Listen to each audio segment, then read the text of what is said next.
Pour se présenter, donc je suis Lucie Rayet, chargée du service social du CRGE, et Étienne, du coup. Oui, Étienne Lechat, conseiller juridique du CRGE et en bonne santé pour l'instant. Survivant.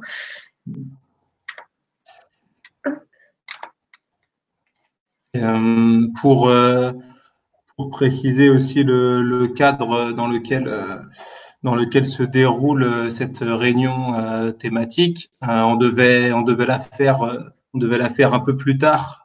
L'actualité nous a rattrapés et du coup on l'a fait voilà un peu en urgence. Donc vous nous excuserez s'il y a des si tout n'est pas parfait. Également, ce qu'on va se dire là aujourd'hui, il faut bien avoir conscience que c'est valable uniquement aujourd'hui, étant donné qu'on a des informations qui arrivent très régulièrement, des changements d'informations tous les jours. C'est nécessaire de se tenir informé. Nous, on assurera bien sûr cette mission et on continuera à répondre à vos questions après après cette réunion thématique. Mais voilà, il faut rester vigilant de manière générale sur l'actualité. Oui. Donc on a construit cette réunion thématique en partant notamment déjà des nombreuses questions que vous avez pu nous adresser jusque-là. Beaucoup sur l'activité partielle, mais pas essentiellement. Donc on va essayer de dresser un tour d'horizon de toutes les thématiques qui peuvent vous préoccuper en ce moment autour de de la situation liée à l'épidémie et à l'activité sur vos GE. Forcément, il y a des questions, des sujets qu'on ne traitera pas. Faudra pas hésiter, d'une part, là pendant la réunion, à poser des questions sur le chat. On essaiera au mieux d'y répondre. S'il y en a trop, on vous répondra, on vous répondra plus tard par mail. Et voilà, faudra pas hésiter à revenir vers nous suite à la réunion thématique. Et également, pour finir la présentation, le but de cette réunion, c'est aussi de partager l'information. Donc, si vous, de votre côté, vous avez des informations intéressantes, vérifiées, bien sûr, à faire partager aux autres GE. Par exemple, si vous avez déjà fait une demande d'activité partielle et que vous avez eu un retour sur cette demande, ça peut être très intéressant à partager. Donc, bien sûr, vous n'avez pas le micro, est-ce que vu le nombre, ce serait impossible, mais ça peut se faire via le chat et nous, on relaiera ces informations. Donc, pour l'ordre du jour de cette réunion thématique, on va d'abord aborder le télétravail, ensuite, quand le télétravail n'est pas possible, les déplacements domicile de travail et le travail sur place, le droit de retrait des salariés, les différents types d'arrêt de travail spécifiques au coronavirus, l'activité partielle, donc ce qu'on appelle également chômage partiel ou chômage technique, la notion de force majeure, si elle peut être utilisée ou non pour rompre certains contrats, les dérogations aux durées du travail dans des contextes d'urgence, le rôle du comité social et économique dans les mesures que vous pouvez prendre dans vos GE. Et le dernier point, le report des cotisations URSSAF. Voilà, on va vous présenter tout ça avec Lucie. Tout à fait. Alors, donc, le premier point, c'est sur le télétravail. Étant donné que le 15 mars, du coup, il y a eu un communiqué du ministère du Travail disant très clairement que le télétravail devient la règle impérative pour tous les postes qui le permettent. Donc, vraiment, le premier réflexe, on pense là notamment aux salariés permanents des GE, mais ça peut aussi concerner des salariés mis à disposition quand le poste le permet, c'est d'organiser le télétravail. Donc, d'habitude, dans un cadre classique, la mise en place du télétravail nécessite l'accord du salarié. Donc, même si c'est pas obligatoire, on a souvent une charte du télétravail ou un accord collectif dans l'entreprise, et on peut aussi, comment dire, formaliser l'accord du salarié via un avenant au contrat de travail. Ce que dit le Code du travail, donc c'est ce qui est marqué sur le diapo, c'est qu'il y a une exception, notamment en cas de menace d'épidémie. Donc on est pleinement dedans. On peut mettre en place le télétravail sans l'accord du salarié, puisque la mise en œuvre du télétravail est considérée comme nécessaire pour protéger les salariés et garantir la continuité de l'activité. Donc il n'y a pas de formalisme.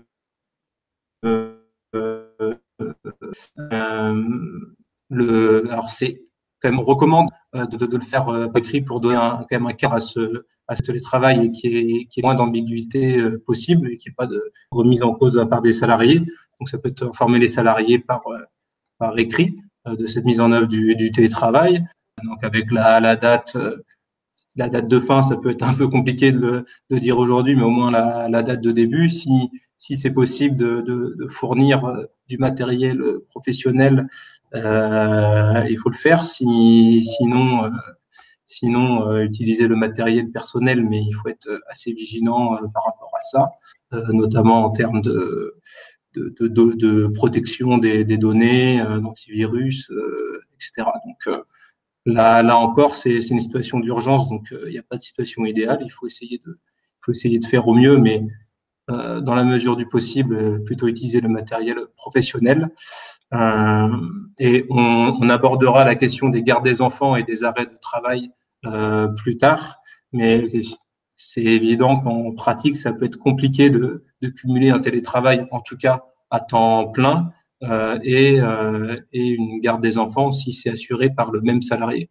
Ça peut être plus évident si on a les deux parents qui sont à domicile. Donc voilà, on s'attarde pas plus sur le télétravail. Si vous avez des questions par la suite sur la mise en œuvre pratique, on pourra y répondre. Ou si vous avez besoin, par exemple, d'exemples de charte de télétravail ou autre que vous avez envie d'adopter un peu en urgence, on pourra vous accompagner là-dessus. Et donc, du coup, pour tous les salariés qui ne peuvent pas, pour une raison ou une autre, travailler en télétravail, donc essentiellement lié à la nature de l'activité, ils doivent continuer à se rendre sur le lieu de travail, donc excepté dans tous les commerces, établissements qui font partie de la liste des commerces qui doivent être fermés, excepté dans ces établissements-là, le travail se poursuit dans les autres lieux de travail. Donc sur les déplacements, tout d'abord, vous avez dû en entendre parler. Hier soir a été annoncé plus ou moins un confinement, et donc avec des déplacements très très restreints et limités. Et donc pour se déplacer sur son lieu de travail, le salarié doit avoir en sa possession une attestation de déplacement dérogatoire, donc qu'on peut télécharger sur le site du ministère. Si jamais le site du ministère est en maintenance ou n'est pas disponible, nous on l'a, donc on peut vous l'envoyer par mail. Donc c'est bien une attestation que fait le salarié lui-même, qu'il signe lui-même, et donc il coche le motif, donc là notamment pour ce qui nous concerne, le motif déplacement domicile travail. Pour les déplacements professionnels, donc sur des missions dans le cadre du travail, c'est vraiment les déplacements qui ne peuvent pas être différés ou annulés. Après, quelques précisions sur cette attestation. A pu se poser la question, est-ce que cette attestation doit être faite pour chaque déplacement tous les jours, ou est-ce qu'une attestation peut servir plusieurs jours, c'est-à-dire on met la date de début, on met déplacement domicile-travail et ça sert à chaque fois. Donc, pour l'instant, on n'a pas encore de précision. Tel que c'est rédigé, on pourrait se dire que c'est valable pour plusieurs jours d'affilée, mais par mesure de précaution, on peut quand même recommander aux salariés de faire une attestation pour chaque déplacement journalier. Et également, vous pourrez voir dans cette attestation qu'on parle pour les déplacements domicile-travail de justificatifs permanents. Donc là, c'est l'employeur qui doit fournir aux salariés un justificatif pour attester que le travail de ce salarié ne peut pas se faire en télétravail et donc qu'il est obligé de se rendre, de se déplacer pour se rendre sur son lieu de travail. Donc ah oui, et ça peut être en effet une attestation de l'adhérent pour les salariés mis à disposition. Bien sûr, il n'y a pas eu de précision dans ce sens, mais ça me semble ça me semble largement valable et peu probable que les forces de l'ordre amenées à contrôler les déplacements fassent la différence entre les adhérents des groupes employeurs et les groupes employeurs eux-mêmes. Après, on a encore très peu de précisions là-dessus. Donc, bien sûr, on reviendra vers vous quand on aura des éléments plus précis, notamment de la part du ministère du Travail. Donc voilà, les questions défilent. Merci pour les questions que vous posez. Elles défilent assez rapidement. Donc, je pense que on essaiera d'y répondre dans un second temps. Du coup, bien sûr, alors là, il n'y a pas forcément de cadre très strict, mais dans des mesures de précaution, vous pouvez conseiller à vos salariés d'éviter plutôt les transports en commun et de privilégier les transports individuels, quels qu'ils soient, et sur le lieu de travail, respecter tout ce qu'on appelle les règles barrières. Donc là, il y en a plusieurs. Notamment limiter bien sûr au strict nécessaire les réunions. Lorsque les réunions doivent être faites, les faire à distance si possible. Et si elles ne sont pas faites à distance, respecter sur place les règles de distanciation, c'est-à-dire se tenir éloignés les uns des autres au moins à 1 mètre. De manière générale, au-delà des réunions, limiter les regroupements de salariés dans des espaces réduits. Bien sûr, annuler ou reporter les déplacements qui ne sont pas indispensables. Adapter au maximum l'organisation du travail. Donc là, ça peut prendre des formes variées. Ça peut être par exemple mettre en place des horaires décalés pour qu'il n'y ait moins de salariés au même moment.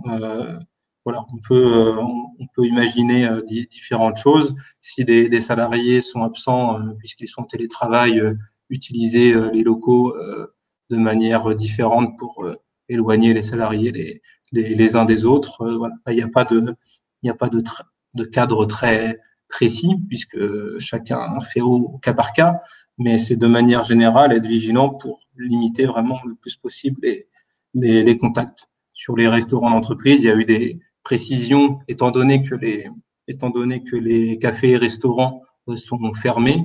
Il y a eu des questions dans ce sens. Donc les restaurants d'entreprise peuvent continuer à être ouverts, mais ils doivent là aussi respecter des règles, c'est-à-dire que il faut faire en sorte que les gens soient pas trop près et soient au minimum à 1 mètre de distance. Et dans la suite des règles barrières, là, c'est plutôt sur l'hygiène. Donc là, tout le monde en a entendu parler sur le fait d'inciter les salariés à se laver très régulièrement les mains, bien sûr à éternuer, tousser dans leur coude, utiliser des mouchoirs à usage unique et bien évidemment ne pas se serrer la main ni faire la bise. Donc ça peut être, bien sûr, c'est des évidences, mais c'est aussi le rôle des employeurs de montrer l'exemple et de faire de l'affichage là-dessus, de renvoyer les consignes par mail. Voilà. Il faut que tout le monde joue le jeu et aussi prouver votre bonne foi, le fait que vous êtes proactif dans la gestion de cette crise. Donc, il faut mieux dire ce qui est évident plutôt que ne pas le dire.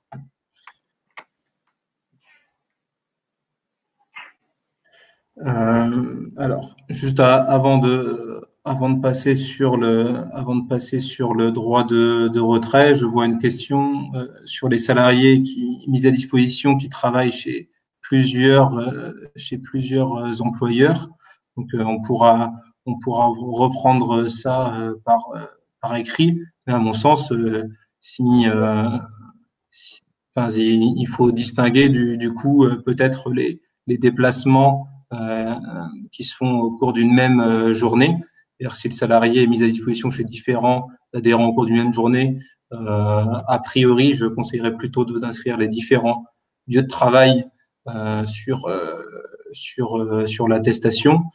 Si c'est sur des journées différentes, ça pourrait être à chaque attestation quotidienne les différents lieux de travail. Donc, on reviendra vraiment vers vous là-dessus et on fera peut-être une communication spécifiée sur la question des attestations de déplacement. Concernant le droit de retrait, on a déjà eu des questions, des questions là-dessus. Légitimement, les salariés peuvent avoir la tentation d'exercer leur droit de retrait. On est dans un climat, notamment avec les informations, qui est assez anxiogène, étant donné que on incite les Français à rester confinés chez eux. Certains de nos salariés peuvent paraître illogiques, voire dangereux de se rendre sur leur lieu de travail. Il faut être vraiment prudent avec cette notion de droit de retrait. Donc, ce que dit le Code du travail, c'est que le droit de retrait, c'est toute situation, enfin, peut s'exercer dans toute situation de travail dont le salarié a un motif raisonnable de penser qu'elle présente un danger grave et imminent pour sa vie ou sa santé. Donc, bien sûr, c'est le salarié qui met en place ce droit de retrait, enfin qui décide de l'exercer, mais il peut le faire que si la situation présente réellement un danger grave et imminent, c'est-à-dire qu'il suffit pas d'être dans une situation d'épidémie, il faut que l'employeur soit défaillant et ne mette pas en place toutes les mesures qu'on a évoquées jusque-là. Donc, c'est-à-dire que si en tant qu'employeur on met en place, on généralise le télétravail pour tous les postes possibles, qu'on est vigilant sur les déplacements, qu'on essaye d'organiser au mieux le travail sur site pour éviter les contacts, qu'on met à disposition le matériel nécessaire pour se laver les mains, qu'on met à disposition des gants si on en a, voire des masques pour les salariés qui tousseraient ou autres. Enfin, voilà, c'est tout un ensemble, mais si le salarié fait tout ce qu'il peut, tout ce qui lui est conseillé de faire, le salarié n'a pas exercé son droit de retrait de manière abusive. Alors après, en dernier lieu, de toute façon, c'est le juge qui est souverain. C'est-à-dire que si le salarié estime exercer légitimement son droit de retrait, et pour l'employeur c'est pas légitime et qu'il y a conflit qui va au prud'homme, c'est le juge qui décidera in fine qui a raison. Là-dessus, n'hésitez pas à nous questionner. Il y a pas c'est difficile de dire à 100% oui ou non, mais il y a quand même des éléments qui peuvent aider à discerner. Et pour compléter là-dessus, du coup, si vous estimez que le droit de retrait est abusif, l'absence du salarié constitue une absence injustifiée, donc non rémunérée, et pouvant donner lieu à sanction disciplinaire. Alors, l'exercice du droit de retrait ne peut pas constituer une faute grave, mais il peut quand même constituer un motif. Enfin, ça peut être un licenciement pour cause réelle et sérieuse. Pour les personnes à risque, est-ce un danger grave imminent pour sa vie ou sa santé dans le cas où le salarié a été en contact avec une personne testée positive? Bien sûr, l'objectif principal, c'est de protéger les salariés. Donc, s'il y a une personne, soit qui est à risque du fait de son état de santé qui est plutôt faible, ou s'il y a une personne qui potentiellement peut être porteuse du virus parce qu'elle a été en contact avec des personnes positives. Là, c'est à l'employeur de prendre les mesures pour empêcher le travail et le contact avec les autres salariés. Donc, Lucie reviendra par la suite sur les arrêts de travail dans ces cas de figure. Mais du coup, là, dans ces situations-là, on ne fait pas venir le salarié sur site. C'est s'il n'est pas malade lui-même, on le met en télétravail. Et si il est malade lui-même ou il ne peut pas faire de télétravail puisqu'il garde ses enfants ou autre, là c'est la procédure d'arrêt de travail avec l'ARS ou la CPM, mais on détaillera ça tout à l'heure. Et bien sûr, voilà, si c'est l'employeur qui décide lui-même, son autorité de santé. Et donc justement, ça fait une très bonne transition pour les arrêts de travail. Et donc je laisse Lucie présenter cette partie. Des arrêts de travail spécifiques ont été apportés par le gouvernement liés au coronavirus. Tout d'abord, des arrêts concernant les salariés n'ayant pas de moyens de garde pour leurs enfants. Donc, pour prétendre à cet arrêt, il faut au moins avoir un enfant de moins de 16 ans au jour du début de l'arrêt. Donc, la plupart des arrêts vont démarrer lundi, mais peuvent démarrer plus tard. Ou avoir un enfant en situation de handicap de moins de 18 ans pris en charge dans un établissement spécialisé. L'enfant doit voir un établissement fermé ou être dans une commune dont les établissements sont fermés. Et le salarié ne peut pas être en télétravail. Donc, une fois que tous ces éléments sont réunis, l'arrêt peut durer de 1 à 14 jours renouvelables, c'est-à-dire qu'une fois qu'il a atteint 14 jours, si le salarié ne peut pas revenir travailler, on peut refaire la démarche pour un nouvel arrêt. Il est possible aussi de fractionner l'arrêt. Donc, c'est-à-dire qu'il est possible que le salarié ait un moyen de garde une partie de la semaine, par exemple. Admettons qu'il ait une possibilité de lundi, mardi de se faire garder ses enfants, mais pas le mercredi, jeudi, vendredi. À ce moment-là, il peut être en arrêt mercredi, jeudi et vendredi. Il peut aussi partager l'arrêt avec l'autre parent, parce qu'il est impossible que les deux parents soient en arrêt. Du coup, c'est soit l'un, soit l'autre. Ça peut être à tour de rôle aussi, mais les deux ne peuvent pas être en même temps. La prise en charge de cet arrêt de travail se fait sans jour de carence et sans examen des conditions d'ouverture de droit.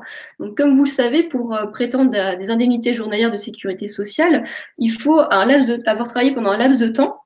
Et là, dans ces cas-là, ce n'est pas valable. Il n'y a pas besoin, le salarié tout juste arrivé peut avoir le droit à cet arrêt de travail.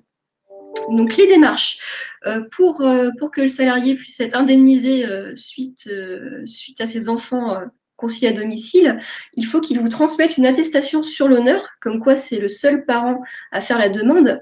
Une fois que vous avez cette attestation, en tant qu'employeur, vous devez faire la déclaration sur le lien qui est inscrit, donc www.déclare.amélie.fr.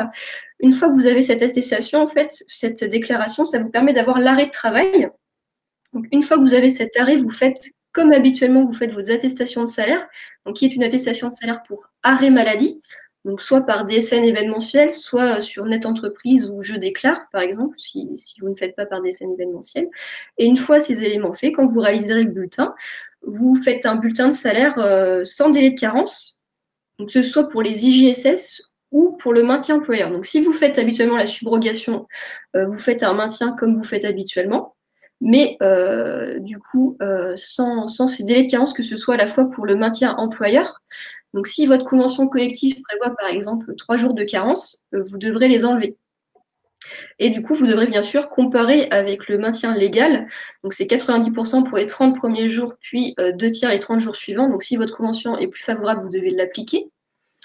Et si vous ne faites pas de subrogation, vous devez recalculer les IJSS sans cette histoire de délai de carence. Ensuite, l'autre cas spécifique, ce sont les salariés qui font l'objet d'une mesure d'isolement, d'éviction ou de maintien à domicile. Donc, ces salariés-là doivent passer par l'Agence régionale de santé. Donc, c'est cette agence qui va transmettre à la sécurité sociale la liste des personnes concernées. Une fois que la sécurité sociale a cette information, normalement, elle doit prendre contact avec le salarié pour lui transmettre un arrêt de travail. Donc, et vous, une fois que vous avez l'arrêt de travail, vous devez faire les mêmes démarches que précédemment, donc une décenne événementielle ou attestation de salaire, et c'est pris en charge comme pour la garde d'enfants, c'est-à-dire sans délai de carence. Donc, si votre salarié vous dit, ben moi, je suis potentiellement contaminé, il faut que je reste en isolement, conseillez-lui de contacter la CPM. Ou s'il ne peut pas contacter la CPL, l'agence régionale de santé.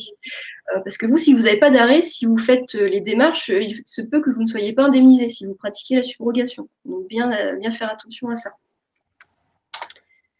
Est-ce que nous avons échangé avec notre médecin du travail ce matin sur les salariés qui pourraient être concernés par un arrêt du fait de leur situation de santé, ne pas hésiter à contacter son SST. Tout à fait.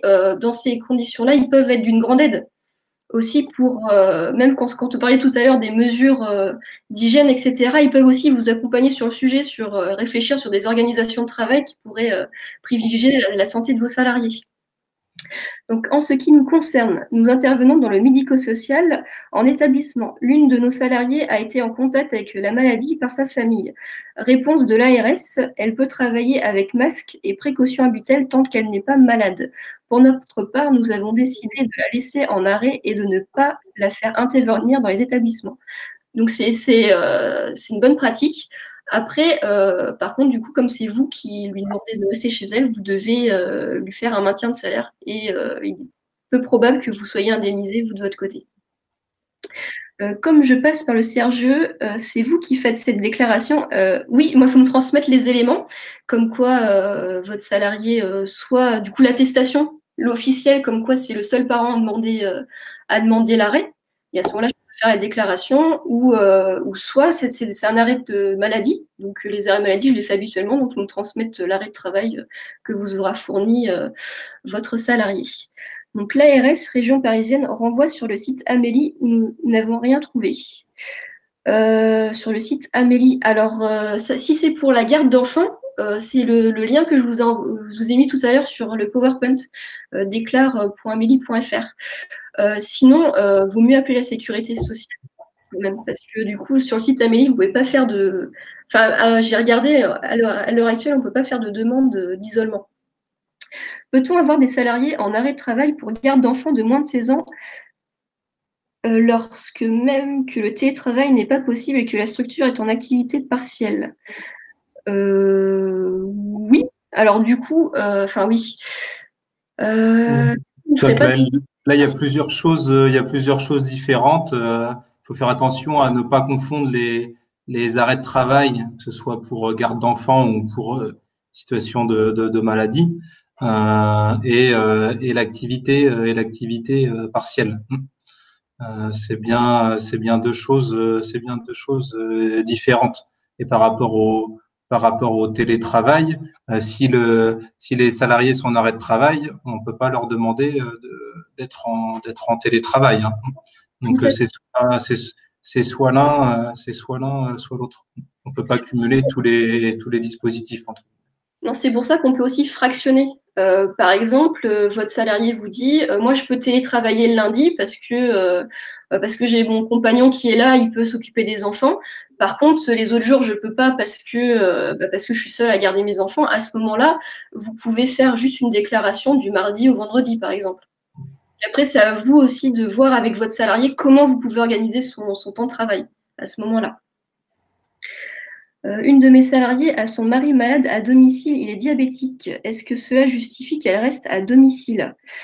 Alors après, il faut voir par rapport au congé aidant. Donc là, c'est complètement autre chose. Donc à voir si la salariée est éligible. Là, après, c'est complètement c'est en dehors du coronavirus, donc faut se renseigner à ce niveau-là. Mais en tout cas, si elle n'a pas d'arrêt de travail, elle ne sera pas indemnisée par la sécurité sociale. Bien. Je vous entends. Ah, Monsieur le chat a des petits problèmes, paraîtrait-il, pour se faire entendre. Je vais essayer de parler plus fort. Donc Étienne, je te propose de poursuivre. On va poursuivre, oui. N'hésitez pas quand même à continuer à poser vos questions, hein. Elles seront enregistrées, donc on pourra revenir par la suite. Donc, lorsque c'est l'activité de l'employeur lui-même qui est atteinte, donc par là, pour ce qui nous concerne, par la situation d'épidémie, on peut avoir recours au dispositif qu'on appelle l'activité partielle. Donc, l'activité partielle, c'est la même chose que le chômage partiel ou le chômage technique. C'est le nom officiel du chômage partiel qu'on retrouve dans le Code du travail. Et donc, justement, ce que dit la définition que donne le Code du travail, c'est que l'employeur peut placer ses salariés en position d'activité partielle lorsqu'une est contrainte de réduire ou suspendre temporairement son activité pour notamment toute circonstance de caractère exceptionnel. Donc là, on est en plein dedans, on est tout à fait dans des circonstances de caractère exceptionnel. D'ailleurs, le gouvernement encourage très fortement les employeurs. J'avais évoqué au tout début sur le télétravail le communiqué de presse du ministère du Travail. Ce sont les deux messages principaux, c'est-à-dire privilégier le télétravail et faire avoir recours à l'activité partielle pour éviter de rompre les contrats de travail. Donc là, la stratégie du gouvernement, c'est vraiment de maintenir les salariés sous contrat et de maintenir leur rémunération pour limiter les effets sociaux et économiques de la crise. Donc, avant de poursuivre sur l'activité partielle, on a eu pas mal de questions sur est-ce que les GE sont légitimes et éligibles à l'activité partielle. Cette crise qu'on connaît aujourd'hui, c'est vrai qu'il y avait peu de GE qui recouraient à l'activité partielle. Et il y avait aussi des GE qui autrefois y avaient recours, par exemple pour des périodes où les salariés étaient sans mise à disposition. Et récemment, il n'y avait plus recours parce que la Direct n'autorisait pas les GE à recourir à ce dispositif. Là, la situation est quand même particulière puisque d'une part la crise touche tout le monde, les GE y compris. D'autre part, le gouvernement encourage fortement les employeurs à y recourir. On va y venir par la suite, mais notamment en assouplissant le dispositif et en demandant au direct de traiter plus rapidement les demandes. Et enfin, pour moi, c'est assez indiscutable, si les entreprises adhérentes n'ont plus besoin des salariés mis à disposition, enfin pour soit que eux-mêmes ont une baisse de commandes, une baisse d'activité, ou qui doivent placer leurs salariés en télétravail et que les salariés du GE ne peuvent pas venir travailler chez eux. Enfin, là, il y a différents cas, mais en tout cas, ce qui est important au niveau du GE, c'est les demandes de mise à disposition. Donc, si le volume de mise à disposition diminue, voire même est totalement se retrouve à zéro. Ça peut être le cas pour les GE qui travaillent avec les établissements scolaires, les EHPAD ou autres. Donc là, c'est bien l'activité du GE qui est temporairement réduite ou suspendue, et donc le GE est légitime à demander l'activité partielle. Après, bien sûr, c'est la Direct qui juge en dernier ressort les demandes. Mais moi, je vous encourage très fortement à faire les demandes quoi qu'il en soit, sachant qu'il y a un effet rétroactif et sachant que voilà, la demande n'est pas payante et vous avez tout intérêt à le faire. Et pour compléter, là, c'est aussi le rôle du CRGE en tant que centre de ressources. Si vous avez des retours négatifs sur le chômage partiel, enfin sur votre demande d'activité partielle, merci de nous en faire part. nous, on essaiera du coup d'activer des relais pour que les demandes des GE soient traitées différemment, c'est-à-dire comme tous les autres employeurs. Voilà, on va. Alors peut-être que ce sera pas le cas. Hein, j'espère que vous aurez tous des réponses positives. Mais si c'était pas le cas, on essaiera de mener le lobbying le plus efficace possible pour maintenir la pérennité des GE elle-même. Donc en préalable à l'activité partielle, ce qu'il est conseillé de faire, notamment pour que la demande soit acceptée, c'est déjà de mettre en place que l'employeur mette en place, même si ça dure pas forcément longtemps, épuiser le compteur des congés payés restant en cours, donc pas pour l'année N, mais bien pour l'année N-1, épuiser le compteur des RTT et repos compensateurs.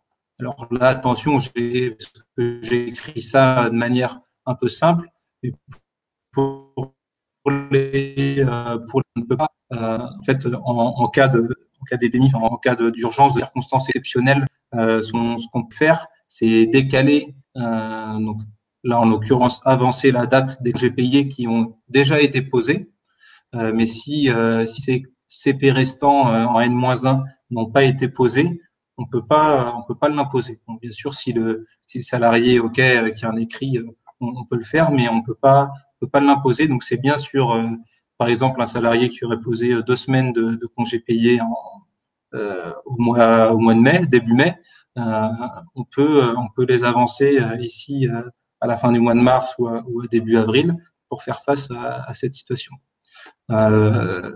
Et pour les RTT, là, pareil, c'est écrit de manière simplifiée, mais il faut regarder au cas par cas, notamment avec quand les RTT sont prévus par les conventions collectives ou accords d'entreprise. Il y a des jours de récupération du temps de travail qui sont à la disposition de l'employeur ou non. Donc c'est sur ces jours-là qu'on peut jouer. Mais là, là-dessus sur cette mise en œuvre, n'hésitez pas à vous rapprocher de nous si besoin pour qu'on étudie ça, au cas par cas. Donc sur les démarches elles-mêmes pour la demande d'activité partielle, donc je fais un premier appel, en tout cas une situation d'actualité. Bien sûr, les demandes d'activité partielle, le nombre des demandes a explosé là depuis vendredi et surtout depuis hier. Donc le site est en maintenance actuellement et donc on ne peut pas y avoir accès. Et il y a également, je sais qu'il y a des GE qui avaient fait cette première étape de création d'un compte et qui n'ont pas encore reçu leur identifiant et leur mot de passe. Donc c'est clair que là les services vont être un peu débordés et là le site lui-même est débordé. Donc je pense qu'il va falloir attendre quelques jours pour que le ministère mette les moyens sur ce site et que tous les employeurs puissent faire leurs demandes. Donc on va quand même vous présenter rapidement la démarche. Donc la première étape, c'est de créer un compte établissement, donc sur l'adresse qui s'affiche, même si elle est indisponible pour l'instant. Il y a également un numéro qu'on peut joindre. Et donc là, il y a différentes informations, numéro SIRET, l'adresse mail, le RIB, la personne à contacter, etc. Il faut être vigilant sur l'adresse mail, car c'est la seule porte d'entrée avec l'administration. Donc si on fait une erreur sur l'adresse mail, on n'aura pas les notifications de décision. Donc c'est un point de vigilance là-dessus. Ensuite, la deuxième étape, une fois qu'on a l'identifiant et le mot de passe, c'est la demande préalable d'autorisation d'activité partielle. Et donc là, ce qu'on vous conseille, c'est du coup, comme il y aura un délai pour avoir les identifiants, c'est de mettre, de récolter toutes les informations nécessaires de votre côté, de les préparer. Donc, on vous demandera la date de la journée de solidarité qui est en vigueur dans l'entreprise, dans le GE, des informations sur l'OPCO, mais à savoir que si vous n'avez pas ces informations-là, c'est pas bloquant pour la démarche. le compte rendu de réunion d'information du CSE. Donc j'y reviendrai plus tard, ça, mais c'est pour les CSE, enfin dans les entreprises de plus de 50 salariés. Et s'il n'y a pas de CSE, au moins une note de service pour l'information des salariés. Dans les autres informations, bien sûr, le motif. Donc ici, pour ce qui nous concerne, le motif, c'est haute circonstances exceptionnelles et il faut préciser coronavirus. Donc l'impact sur l'emploi. Donc là, ça dépendra des GE. Ça peut être l'arrêt complet de l'activité du GE. Ça peut être pour une partie des activités. Voilà, il faut préciser l'impact. Il faut apporter des preuves de la baisse d'activité. Donc généralement, ça va être plutôt le chiffre d'affaires sur les 3 derniers mois. Là, on est dans un cadre différent. Ça s'est passé très rapidement et l'impact sur le chiffre d'affaires des 3 derniers mois, logiquement, c'est pas encore fait sentir, mais du coup, ça peut être toutes les preuves possibles, tous les justificatifs.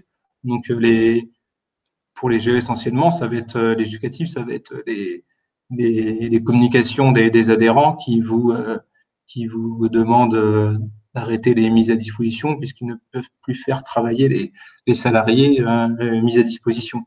Donc c'est bien là aussi que ça se fasse par écrit, que les adhérents vous signifient par écrit leur baisse d'activité et leur incapacité de maintenir le volume de mise à disposition tel qu'il s'était engagé. Et dans les informations également, bien sûr, les informations sur le personnel qui est concerné par l'activité partielle. Donc là, il y a une liste précise des salariés avec l'intitulé des postes, les types de contrats, les durées contractuelles de travail et le nombre d'heures prévisionnelles d'heures chômées. Et donc, du coup, quand vous serez amené à remplir ces informations, on va vous demander également la date de début. Donc là, c'est le premier jour d'arrêt d'activité ou de baisse d'activité. Donc, je l'ai dit au début, c'est rétroactif jusqu'à 30 jours avant la demande. Donc voilà, même si vous pouvez pas faire la demande tout de suite, il faut être rassuré. En tout cas, si la réponse est positive, dans le sens où il y aura cette rétroactivité.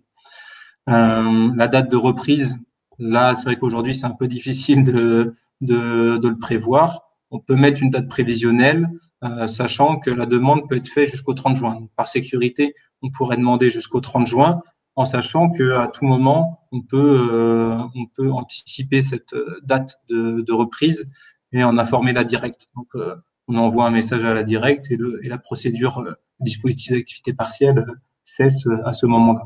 Donc, il n'y a pas forcément de risque à indiquer une date qui est large. Et donc, voilà, j'en parlais tout à l'heure, le nombre d'heures de chômage par salarié. Donc là, pour le coup, il faut être au plus juste et c'est indiqué sur la base d'un temps plein. Donc, pour tous les là-dessus, on pourra regarder ça plus précisément. Et pour tous les cas spécifiques, donc notamment les CDD qui se terminent avant la date de reprise prévisionnelle ou les temps partiels, il faut préciser ça dans un document à part conjoint à la demande. Donc voilà, ça on peut vous accompagner, là-dessus. Et je vois des questions notamment sur les types de contrats et contrats saisonniers. Il n'y a pas de restriction, c'est-à-dire que tous les types de contrats sont éligibles à l'activité partielle. Également les apprentis, les contrats d'engagement éducatif, etc. Il faut préciser les types de contrats, mais il n'y a pas d'exclusion par rapport à ça. Ce qui va être regardé, c'est vraiment la situation économique du GE et l'évolution de l'activité. S'il n'y a pas de date précise pour la journée de solidarité, il faut voilà, vous pouvez mettre une date fictive, ce sera pas problématique. Notamment dans les GE, je sais que c'est pas toujours simple, mais si vous mettez pas de date, ce sera bloquant. Mais ça peut être une date fictive ou souvent la date par défaut, ça va être la Pentecôte le plus souvent. Donc, et la dernière étape, c'est de dire que si la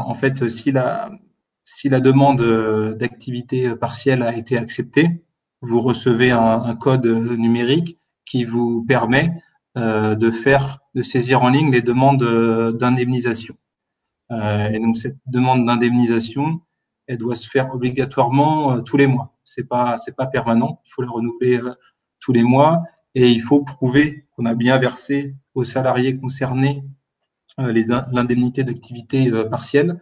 Donc il faut mettre en copie le bulletin de salaire où apparaissent ces indemnités. Alors là, il y a eu des changements, il y a eu des informations presque tous les jours par rapport à ça. Là, en dernière, enfin, les dernières informations qu'on a, c'est que l'indemnisation qui est versée à l'employeur, donc après avoir fait cette demande, est au même niveau, même montant que l'indemnité qui a été versée par l'employeur aux salariés. Avant, c'était pas le cas. On avait une allocation forfaitaire qui était versée à l'employeur, donc de 7,40 ou de 7,70 selon les cas par heure chômée, et donc qui pouvait être largement inférieur aux 70% de la rémunération brute qui était versée aux salariés. Donc maintenant, ça s'est aligné. Donc c'est-à-dire qu'il n'y a pas de perte pour l'employeur. Et donc il y a eu également des modifications sur l'indemnisation des salariés. Donc comme je le disais jusque-là, la règle c'était 70% de la rémunération horaire brute. Sachant que c'est sur la slide d'après, mais qu'on pouvait pas, ça pouvait pas être inférieur au SMIC pour les salariés. Il y a une notion de rémunération mensuelle minimale pour les salariés au SMIC. Et donc c'est 70% la règle de base et 100% lorsque pendant les heures chômées le salarié est en formation. Et il y a eu un communiqué là très récemment indiquant qu'un décret va apparaître dans les prochains jours pour passer cette indemnisation à 100%. Donc, c'est-à-dire que, a priori, si c'est confirmé par le décret, il n'y aura pas de perte pour le salarié puisqu'il sera indemnisé à 100% par l'employeur et pas de perte pour l'employeur non plus puisqu'on l'a vu juste avant. L'employeur est indemnisé par l'État au même niveau que ce qu'il indemnise le salarié. Et donc au niveau social, alors là, Lucie pourra compléter si besoin, ces indemnités d'activité partielle sont exonérées de cotisations sociales et de taxes sur les salaires, car c'est pas du salaire puisque il n'y a pas de travail effectif, c'est bien ce sont des heures chômées. Donc il y a pas de cotisation. Par contre, elles sont soumises à CSG et CRDS sur les revenus de remplacement. Voilà. Et donc, j'évoquais tout à l'heure la rémunération mensuelle minimale pour les salariés au SMIC. Donc ça, c'est une règle qui existait déjà, alors qui aura du coup peut-être moins d'impact si tous les salariés sont indemnisés à hauteur de 100%. Du coup, ça signifie que cette règle-là sera automatiquement respectée. Donc elle a moins d'importance. Alors, j'ai vu qu'il y avait beaucoup de questions sur l'activité partielle. Je ne sais pas si je vais pouvoir répondre à tout, mais dans tous les cas, on reviendra vers vous juste après si on n'a pas répondu à vos questions. L'ancienneté du salarié joue-t-elle pour son indemnisation? Non, il n'y a pas de notion d'ancienneté pour l'activité partielle. À partir du moment où le salarié est indiqué dans la demande et que la demande a été acceptée, le salarié a droit à l'indemnisation. Et si la demande d'activité partielle est refusée, et que les salariés ne travaillent pas, la rémunération habituelle est maintenue. Par contre, l'ancienneté peut avoir une incidence sur les arrêts de travail. Parce que du coup, vous prenez la même réglementation qu'habituellement. Donc, si votre convention collective prévoit un maintien de salaire à partir d'1 an d'ancienneté, vous n'aurez pas de maintien employeur. Vous aurez que les IJSS. Voilà. Merci pour la précision. Nous avons déclaré un nouveau CDI pour le 16 mars car l'activité devait continuer. Mais au final, les mises à disposition ont été annulées. Ce salarié peut avoir droit aussi à l'activité partielle. Oui, bien sûr, il y a pas de restriction à partir du moment où il figure dans la demande. Après, bien sûr, c'est sous réserve d'acceptation par la directe, mais en tout cas, théoriquement, il y a pas de, il y a pas de souci. Cumule-t-on des congés payés en chômage technique? Alors, Lucie, tu me contredis si je me trompe, mais il me semblait avoir vu et je vérifierai si besoin que il y a bien qu'il y a qu'on cumule bien des congés payés, même partiels. Je pourrais le vérifier, mais il me semble avoir vu ça. Ouais.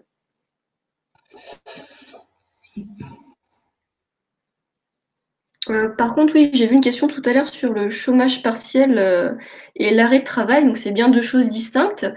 Donc, si votre activité ne permet pas de garder vos salariés, il faut faire du chômage partiel. Il ne faut pas les mettre en arrêt de travail. Hein. C'est bien si le salarié ne peut pas travailler, que vous avez de l'activité, il va se mettre en arrêt. Mais si vous n'avez pas d'activité, vous vous mettez en chômage partiel. La dernière question, les rémunérations liées à la loi Cherpion seront-elles prises en compte pour le calcul du chômage? Donc si c'est la question, c'est par rapport du coup aux indemnités différentielles ou primes différentielles versées dans le cadre des mises à disposition pour respecter l'égalité de traitement avec les salariés des entreprises utilisatrices.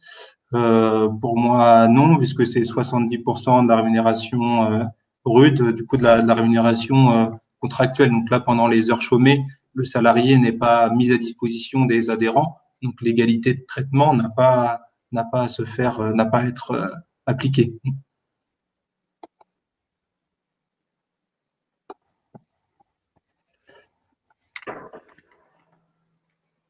Alors, je propose de passer à la suite. On pourra, s'il reste du temps à la fin, vous pourrez reposer les questions. Il n'y a pas de souci.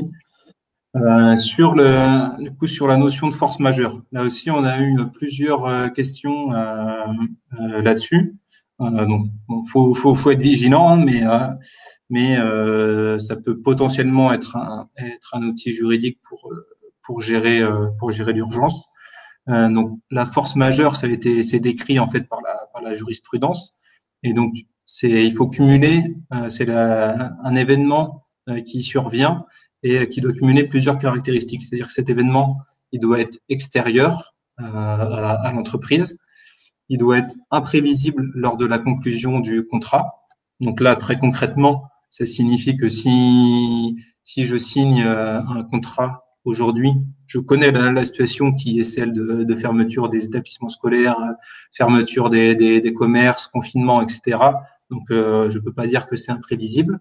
Par contre, s'il a été signé il y a 2 semaines ou même une semaine où on ne connaissait pas encore toutes ces mesures et leurs impacts, là, on peut considérer que c'est imprévisible et irrésistible dans son exécution. C'est-à-dire que l'employeur n'a aucun impact sur cet événement. Donc là aussi, c'est le cas.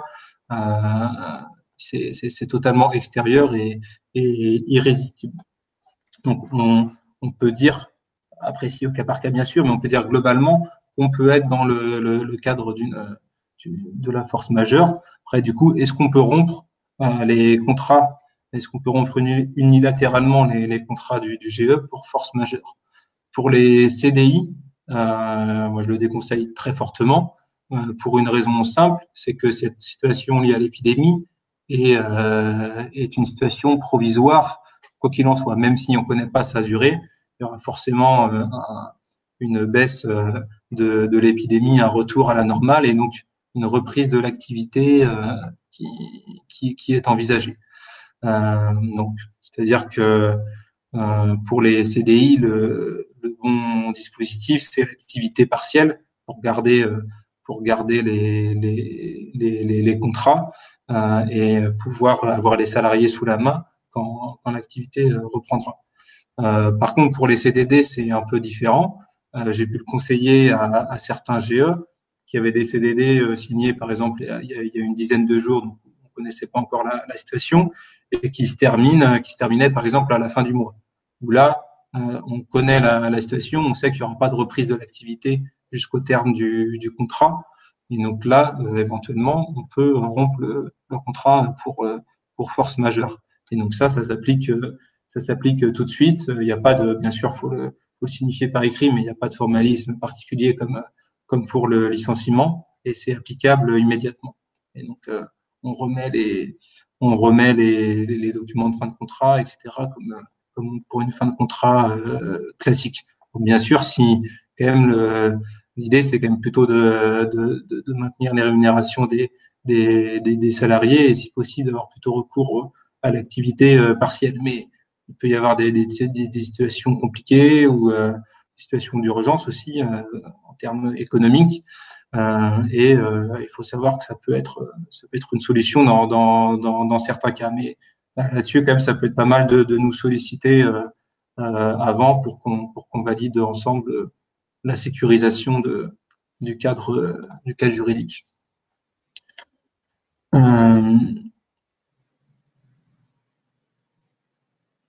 Donc là, c'est encore des questions sur l'activité partielle apparemment. Pour l'instant, mes adhérents me demandent de mettre au chômage partiel les salariés uniquement jusqu'au 29 mars. Puis-je donner une date à mi-juin à la directe?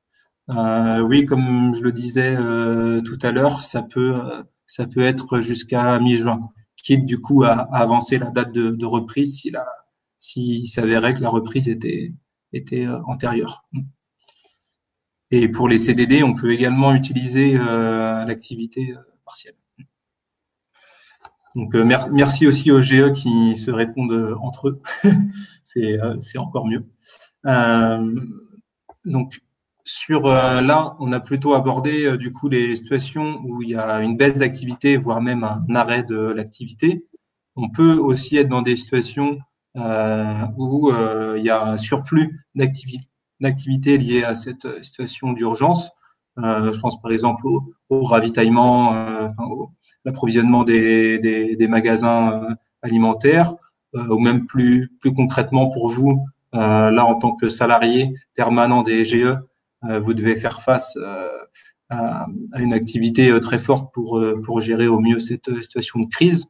Et donc on peut être amené à effectuer des horaires très importants. Et donc en fait le code du travail prévoit des possibilités de dérogation dans certains cas aux durées maximales du travail et aux durées de repos minimales. Bien sûr, ça se fait pas n'importe comment. Donc, pour rappel et pour savoir de quoi on parle, dans ces durées, il y a notamment le repos hebdomadaire de 35 heures, donc avec le week-end, le repos quotidien de 11 heures consécutives, la durée maximale quotidienne de 10 heures, la durée maximale hebdomadaire, donc absolue, de 48 heures sur une semaine, et la durée maximale hebdomadaire moyenne de 44 heures. Donc ça, c'est sur 12 semaines avec un S à semaine. Et donc du coup, ces durées-là, on peut y déroger dans des situations d'urgence. Donc ça, c'est le code du travail qui le prévoit. Alors, il y a des procédures légèrement différentes pour chaque cas, chaque durée qu'on a évoquée juste avant. Le point commun, c'est qu'en général, et quasiment tout le temps, il y a une autorisation de la directe qui est nécessaire. Dans certaines situations d'urgence et pour certaines durées, on peut le faire a posteriori, c'est-à-dire que on déroge tout de suite à la durée maximale du travail et on en informe la directe qui le validera ou non a posteriori. Et également avant de demander l'autorisation à la directe, la consultation du CSE. Donc pour ça, là je voulais pas rentrer dans les détails parce que ça concerne pas forcément tout le monde et c'est assez technique, mais il faut pas hésiter à nous solliciter là-dessus. si c'est pour déroger au repos quotidien, à la durée hebdomadaire ou autre, on pourra vous dire très précisément comment le faire et avec quelle procédure.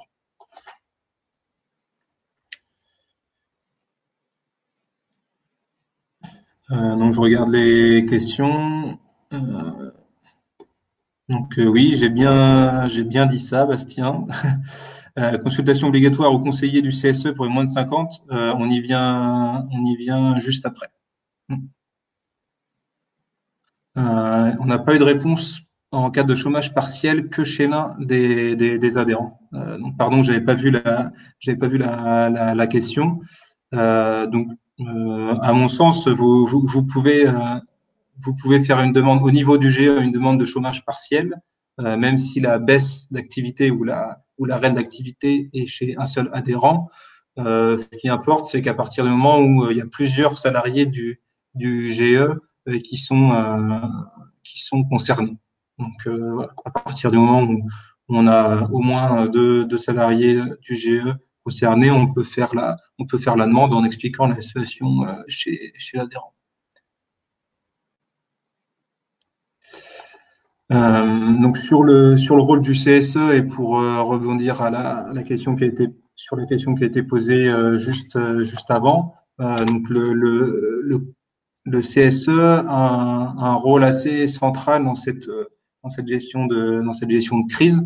Donc c'est vrai que c'est pas forcément le premier réflexe qu'on a en tant qu'employeur, parce que comme il y a une situation d'urgence, on a plutôt envie d'aller vite et de prendre les mesures, on va dire, de manière unilatérale tout seul pour aller plus vite. Mais il faut quand même être vigilant, d'une part puisque la loi prévoit l'information et la consultation du CSE dans un nombre de cas assez important, et d'autre part également de manière un peu plus pragmatique, si on souhaite que les mesures qui sont prises, qui peuvent être des fois des mesures assez drastiques, soient acceptées et respectées par les salariés, si on met le CSE dans la boucle, qu'on l'informe, qu'on le consulte, ça peut également aider à faire accepter au mieux ces décisions. Le CSE peut être un relais aussi dans l'information communiquée aux salariés.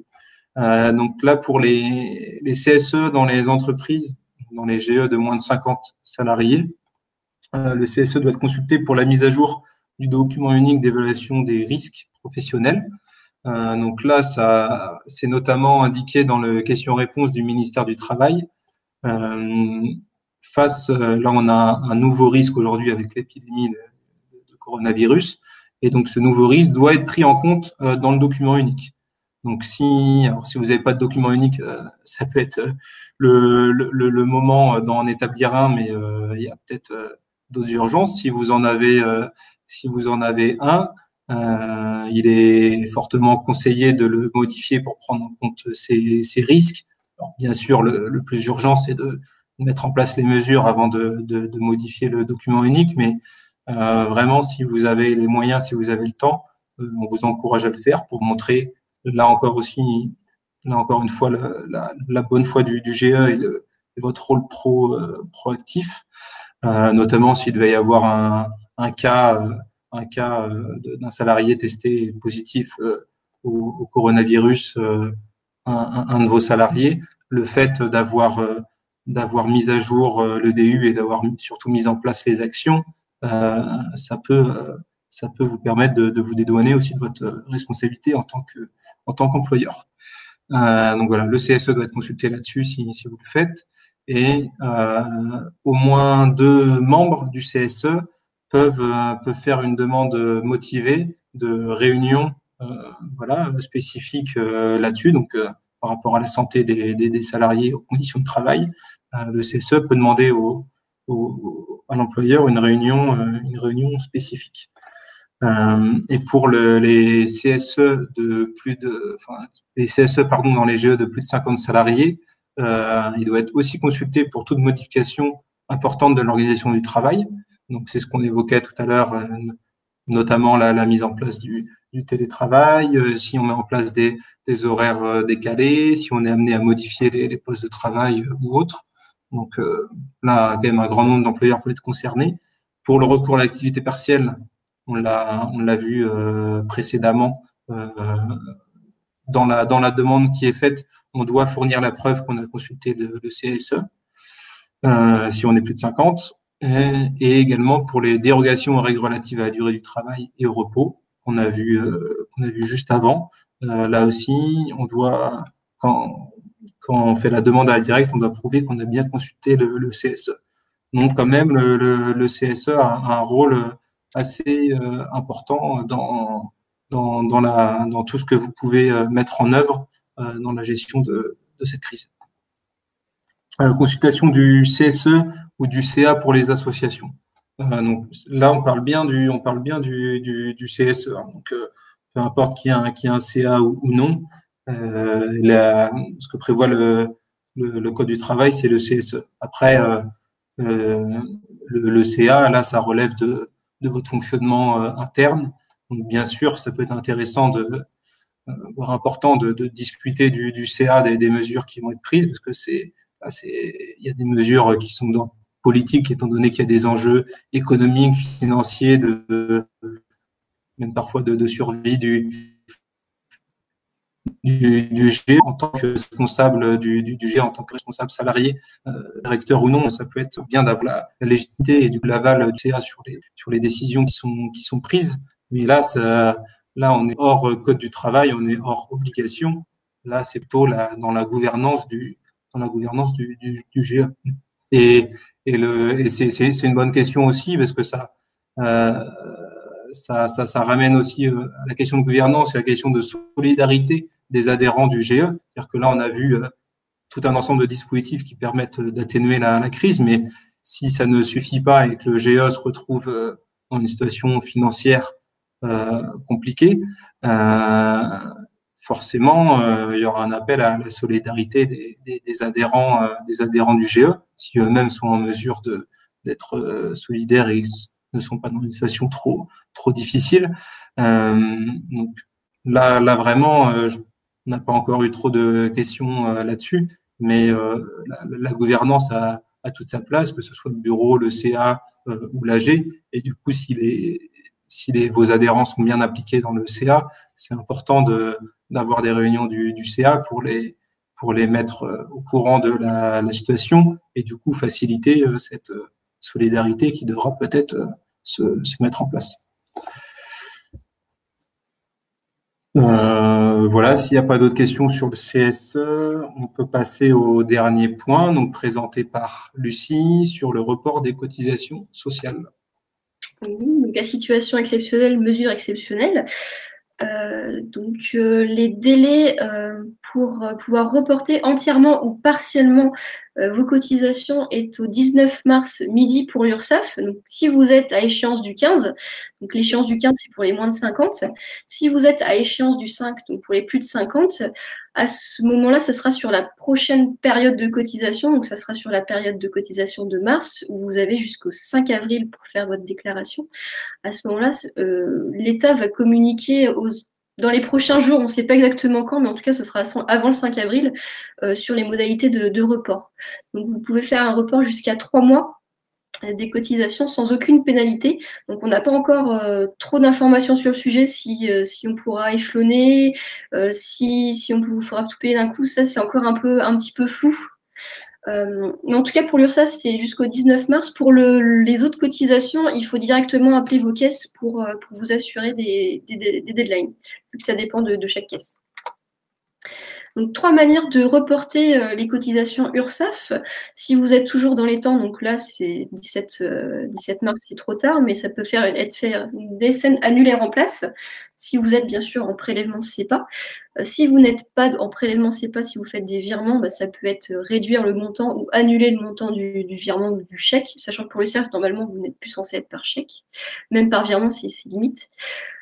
Et si vous êtes hors délai, vous pouvez aller sur le site de l'URSSAF pour réduire ou annuler le paiement. Et pour tous les autres organismes, il faut directement les appeler pour voir si le prélèvement peut être annulé et si vous pouvez réduire le montant. Donc sur le site de l'URSSAF, donc je vous ai fait une petite capture d'écran. Donc quand vous êtes sur votre espace personnel, vous allez dans Paiement en instance et vous avez un petit crayon. sur le paiement de février. Ça vous ouvre une fenêtre où ça vous indique le montant que vous avez demandé en télépaiement et vous pouvez le mettre le montant que vous voulez à 0. Si vous mettez moins, à ce moment-là, il faut faire une demande d'échelonnement, comme vous avez l'habitude de faire, donc en mettant un message à votre URSSAF. Donc voilà, attention, par contre, le site de l'URSSAF bug énormément. J'ai essayé de le faire hier pour un GE, c'était à 0, donc sur le coup, même moi, je me suis dit que ça avait été automatiquement fait pour tout le monde. Mais en y retournant ce matin, c'était plus à 0, c'était bien le montant télépayé. Donc essayez à plusieurs reprises de le faire pour vous assurer que ça a bien été fait.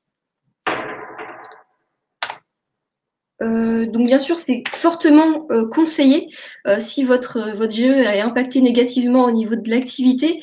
On ne sait pas combien de temps ça va durer. Donc même si vous avez une bonne trésorerie, n'hésitez pas quand même à prévenir, parce que vaut mieux prévenir que guérir. Donc et puis après, bon, si vous avez une très bonne encore activité, vous pouvez attendre un peu, mais en tout cas, les contacts conseillent fortement de le faire. Est-ce que vous avez des... J'ai vu une question en remontant sur le chômage partiel pour les forfaits jours. Donc c'est vrai que je m'excuse, j'en ai pas parlé. Donc pour les forfaits jours ou les forfaits heures, donc ces salariés sont éligibles à l'activité partielle s'il y a un arrêt total de l'activité. En tout cas pour les concernant. Si c'est seulement une baisse de l'activité, donc une réduction d'horaire, ils ne peuvent pas rentrer dans le champ de l'activité partielle. Donc en effet, c'est une précision importante et j'aurais dû l'évoquer tout à l'heure. J'ai vu aussi qu'il y avait une question sur les CDD surcroît d'activité. Donc en effet, de mémoire, le chômage partiel est éligible aussi au CDD en surcroît d'activité. Tu confirmes, Oui, Étienne? oui, alors de toute façon, dans les GE, on est censé, enfin, la plupart des CDD sont des CDD pour surcroît d'activité.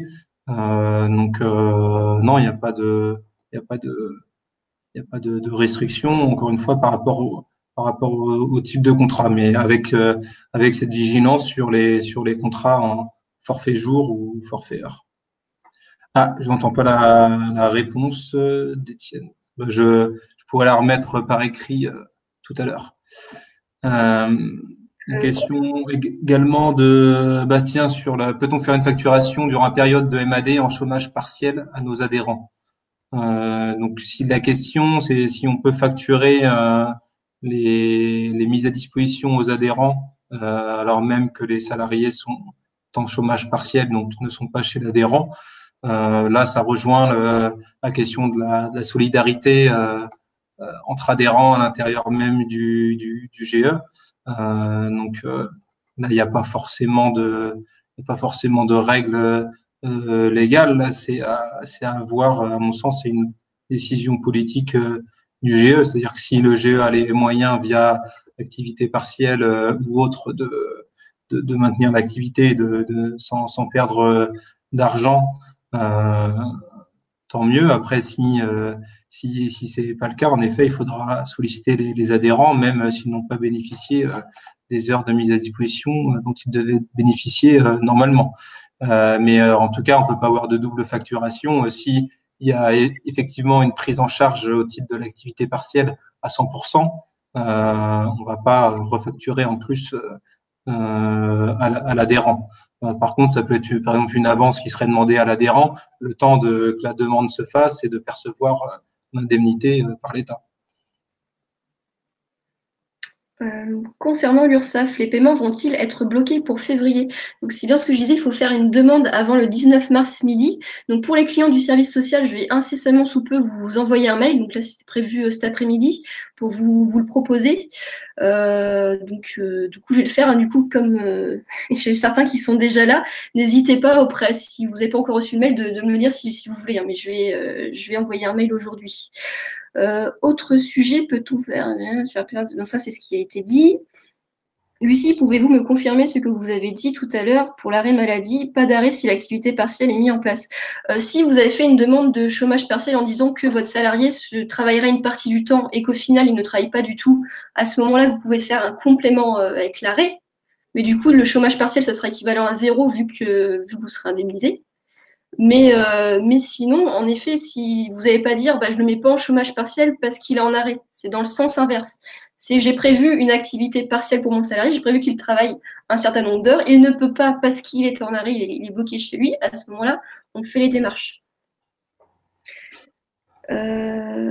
Nous dépendons de la MSA, pas de permanence téléphonique ni physique. Même l'URSSAF en ce moment, ils ont du mal à faire une permanence téléphonique.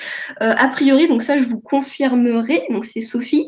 J'ai eu au téléphone une confrère en gestionnaire paye qui me disait que la MSA, a priori, avait carrément télécalé automatiquement les paiements. Donc normalement, il n'y aurait pas de démarche à faire à ce niveau-là, mais je vous confirmerai. Il y a une question sur la période d'essai. 2 salariés sont en période d'essai actuellement. Alors, nous sommes en arrêt total d'activité. Est-il possible de renouveler cette période d'essai?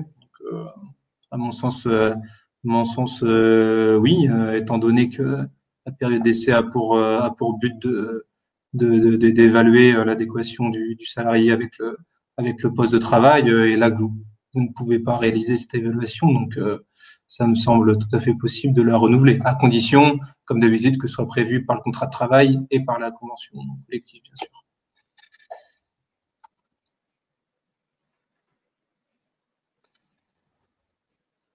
En cas de convention de mise à disposition chez différents adhérents et qu'un seul adhérent arrête son activité, comment dois-je gérer pour le salarié qui reste en activité auprès des autres adhérents? Alors, là, dans ce cas-là, par rapport, si on est dans le cadre de l'activité, si on demande l'activité partielle, du coup, on sera sur une réduction d'horaire. Donc, on indique dans la liste des salariés concernés, pour ce salarié-là, par exemple, s'il est à temps plein à 35 heures et qu'il y a seulement 10 heures qui sont concernées par la mise à disposition chez l'adhérent qui a cessé son activité, on déclare juste 10 heures par semaine de chômage partiel. Et donc, on aura sur le bulletin de salaire les 25 heures de travail effectif classique, rémunéré habituellement, et les 10 heures d'indemnité d'activité partielle.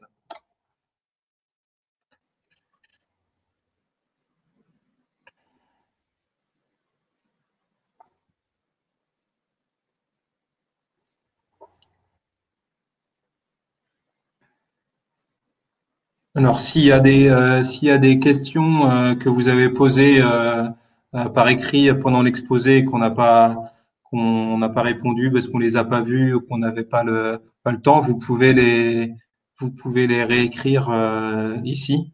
On peut y répondre, on peut essayer d'y répondre en direct. Et bien sûr, vous pouvez nous envoyer aussi les questions par mail si vous voulez qu'on y passe un peu plus de temps ou si vous êtes sûr qu'on les oublie pas. Lucie, tu gères la partie salaire et moi la partie chômage partiel. On fait comment? Ça, on verra. Je t'appellerai dans un second temps pour le voir.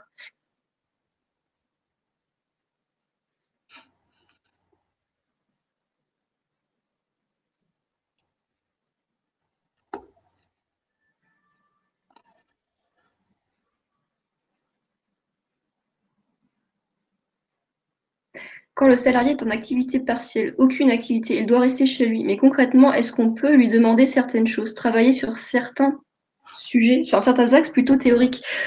À ce moment-là, c'est comme ce qu'on disait tout à l'heure, ce sera plus une réduction d'heures, du coup, qu'un arrêt complet d'activité. Et à ce moment-là, quand vous ferez votre déclaration pour l'indemnisation, vous marquerez qu'il aura travaillé quelques heures. En fait, oui, il faut être c'est ça, on peut pas quand l'activité partielle c'est du chômage, donc si les heures sont chômées, elles ne sont pas travaillées, quel que soit le type d'activité, même si c'est une activité de recherche théorique, intellectuelle ou autre, ça reste du travail puisque c'est demandé par l'employeur et que ça se fait dans le cadre de la relation avec l'employeur. Donc c'est soit l'un, soit l'autre. Ouais, tout à fait, comme les arrêts maladie. Après, si on est dans le cas d'une association et que le salarié veut faire du bénévolat, pourquoi pas, c'est pas interdit, mais ça doit bien être en dehors ça doit bien être du bénévolat et hors de toute relation de travail. Un adhérent peut-il suspendre une mise à disposition dont l'effet est à durée indéterminée? Alors là, comme d'habitude, il faut se référer aux conventions de mise à disposition qui vont gérer les différents cas de rupture de mise à disposition. Donc c'est toujours possible de rompre une convention de mise à disposition, mais généralement on va prévoir un délai, un préavis pour que le GE, si c'est l'adhérent qui rompt, pour que le GE puisse trouver des solutions. Après là, dans les conventions, on peut aussi avoir justement des dispositions spécifiques à des mesures, à des situations d'urgence ou à des circonstances exceptionnelles. Donc, c'est un peu difficile de vous répondre comme ça. Il faudra regarder vraiment dans la convention. C'est le contrat qui fait foi.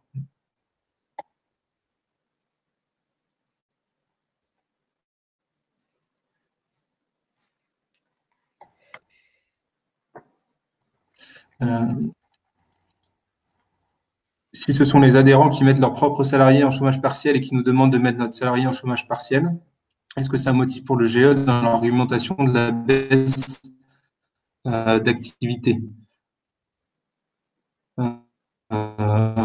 L'activité du GE, c'est la mise à disposition de personnel au bénéfice de ses membres.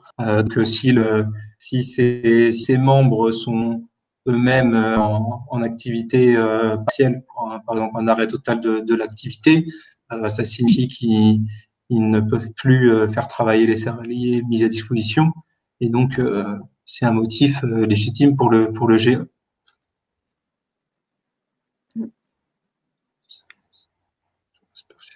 Une attestation d'adhérence de sa mise en chômage partiel pour justifier nos demandes. Alors, c'est pas obligatoire. il y a rien. Enfin, c'est pas obligatoire, mais forcément, plus il y a de justificatifs, objectifs, mieux c'est. Donc, si l'adhérent là et vous la communique, en effet, à mon sens, c'est l'idéal. Mais encore une fois, on peut faire une demande d'activité partielle, même si l'adhérent n'est pas dans cette situation-là.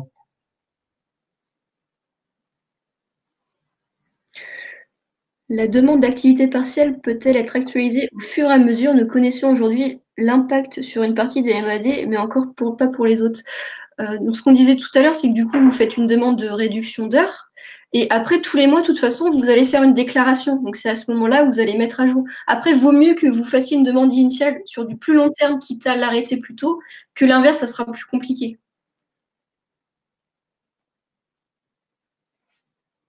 Oui, idem, réponse positive pour la demande d'activité partielle pour 30 jours et la renouveler si besoin. C'est possible. C'est possible.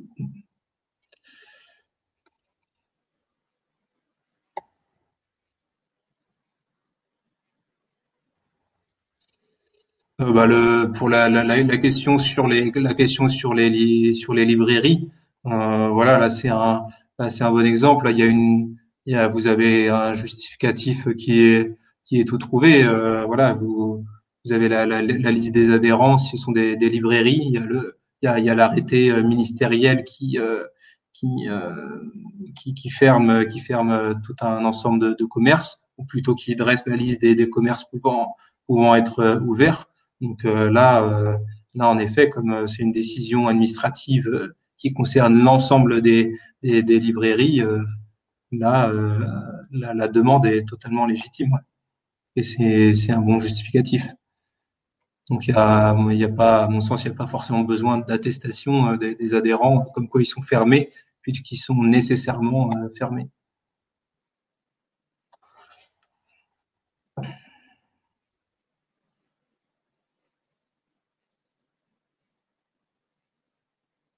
Lucie, une réponse sur la question de Joséphine sur l'indemnisation à 100% avec les compléments au titre des dispositions conventionnelles et les 100% du brut prime incluse. Alors du coup, par rapport au décret qui va sortir, ce sera pas 70% du brut, mais 100% du brut, du coup. Plus le complément au titre des dispositions conventionnelles, ouais, plus Après, il faut que je vérifie si les primes sont incluses ou pas. En tout cas, ce qui est sûr, c'est que si c'est tout ce qui est prime d'indemnité différentielle, égalité de traitement, donc comme on a dit tout à l'heure, ça rentre pas dedans, du coup, le salarié n'est pas mis à disposition. Après, si c'est des primes légales, comme par exemple, je sais qu'il y a par exemple des primes de reconstitution de carrière ou ce genre de choses pour certaines conventions collectives, là, faut que je vérifie, je reviendrai vers vous sur le sujet. Y a-t-il une date de début indiquée par le gouvernement pour l'activité partielle? Car nous avons été impactés dès le 9 mars pour nous. Donc non, il n'y a pas de début. C'est-à-dire que le dispositif d'activité partielle, c'est pas un dispositif qui a été mis en place spécifiquement pour le coronavirus. C'est un dispositif permanent qui existe depuis longtemps. La date de début, enfin dans l'absolu, vous pourriez aussi demander activité partielle. Vous pourriez ne pas être impacté par le coronavirus et être impacté par d'autres facteurs, par d'autres éléments. Donc après, si votre demande d'activité partielle porte exclusivement sur le coronavirus, c'est sûr que si on met une date, si on met date de début par exemple début février, ce sera pas crédible. Mais le 9 mars, ça me semble tout à fait crédible puisqu'il y avait déjà, enfin l'épidémie était déjà là, il y avait déjà des mesures qui avaient été prises. Après, c'est comme tout, il faut pouvoir le justifier. Donc, si vous avez les attestations ou des écrits des adhérents qui eux-mêmes montrent l'impact sur leur activité, il n'y a pas de souci.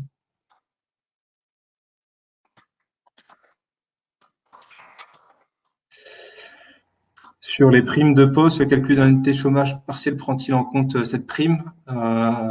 Du coup, peut-être à vérifier au cas par cas, mais du coup pour moi non, comme j'avais répondu tout à l'heure, on peut l'indemnité d'activité partielle se fait par rapport à la rémunération horaire brute contractuelle. Donc là, ce qui est prévu dans le contrat, la rémunération de base. Donc c'est-à-dire que s'il n'y a pas de mise à disposition, on n'a pas les primes liées à la mise à disposition ou liées au poste de travail.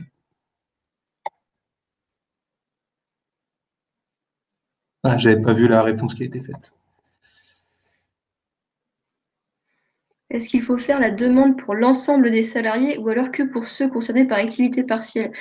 Juste ceux concernés par activité partielle, si les autres salariés ne sont pas concernés, ils ne rentrent pas dans le cadre. Après, oui, ça peut être en cas de contrôle. Voilà, si vous faites une demande abusive, ça peut vous être reproché, bien sûr. Alors là, je pense qu'on n'est pas au stade des contrôles étant donné qu'ils sont totalement débordés, mais ça ne veut pas dire pour autant qu'il faut faire des demandes abusives. Vous nous conseillez de leur donner une attestation GE ou ils peuvent avoir l'attestation directement de l'adhérent. Vous parlez certainement du justificatif pour déplacement. Du coup, c'est plutôt vous l'employeur, mais après, si pour X ou Y raison, c'est l'adhérent qui le fait, c'est pas non plus gênant. L'important, c'est que l'attestation comporte son nom, son prénom et son lieu de travail en disant qu'il ne peut pas faire de télétravail. Les forces de l'ordre ne vont pas demander le contrat de travail pour vérifier qui est l'employeur, etc. J'espère qu'on aura des précisions là-dessus, mais à partir du moment où on a l'attestation dérogatoire de déplacement plus le justificatif de l'employeur, donc GE ou adhérent, à mon sens, c'est suffisant. Tout à l'heure, j'ai une question, je crois, sur est-ce qu'on peut faire un document type pour les attestations? Du coup, faut qu'il y ait le nom et le prénom du salarié. Faut qu'on sache qui c'est. Mais après, vous pouvez faire un public postage, c'est pas interdit.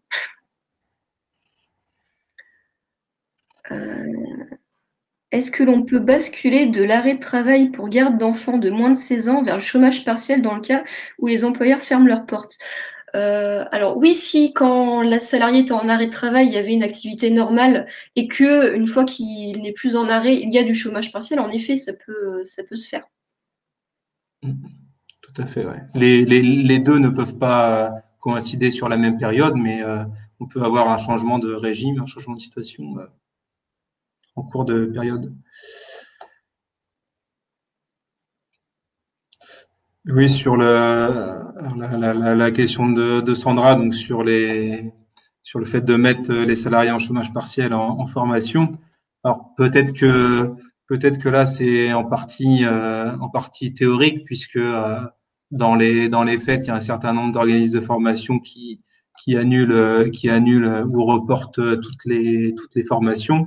Après si ce sont des formations qui peuvent être organisées à distance et qu'elles sont maintenues, voilà, ça peut être des formations à distance pour les salariés qui sont en chômage partiel, ouais.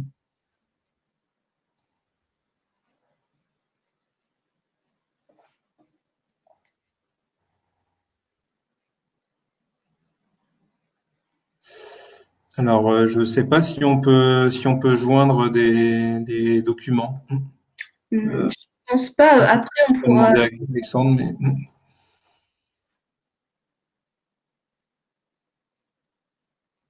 Est-ce que vous avez d'autres questions ou est-ce que certaines questions n'ont pas eu de réponse?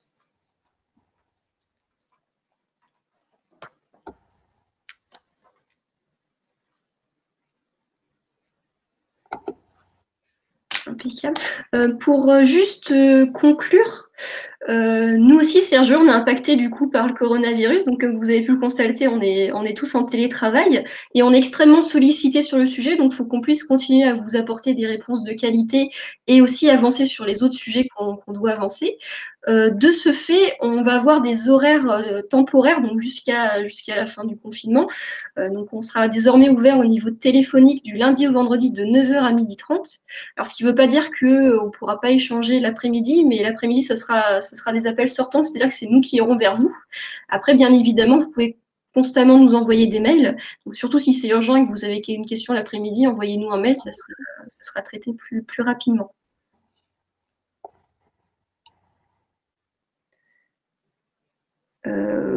Voilà, puis il y a quelque chose à ajouter, Étienne. non, ouais, je revois la question de Sophie sur l'attestation des dérogatoires, s'il est obligatoire tous les jours. Ce qu'on avait dit au début, si vous n'avez pas bien entendu, c'est pour l'instant, il y a pas de précision. Par sécurité, on peut conseiller aux salariés de la faire tous les jours.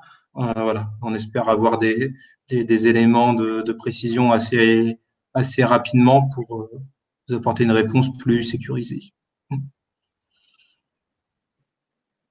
Et pour le décret de prise en charge à 100%, bah, on n'a pas de communication directe avec le ministère, donc on peut pas savoir, mais bon, a priori, les publications vont très vite quand même, hein, de décret, donc je pense d'ici la fin de la semaine. Alors oui, le PowerPoint va être disponible et même Alexandre va monter la vidéo. Donc pour ceux qui ont eu des problèmes pour nous entendre, normalement il y aura la vidéo de la réunion qui sera mise en place sur YouTube en privé. Et donc voilà, pour toutes les questions auxquelles on n'aurait pas répondu avec Lucie cet après-midi, n'hésitez pas à nous envoyer un mail. On essaiera de traiter ça d'ici la fin de journée ou demain, mais en tout cas le plus rapidement possible pour vous aider à gérer ces situations d'urgence. Donc Donc, merci à tous et puis surtout bon courage pour les prochains jours. N'hésitez pas du coup à nous appeler, nous envoyer des mails au besoin. tout à fait. Et n'oubliez pas de rester chez vous. Évitez de sortir au maximum, moins on sortira, plus vite ça sera derrière nous.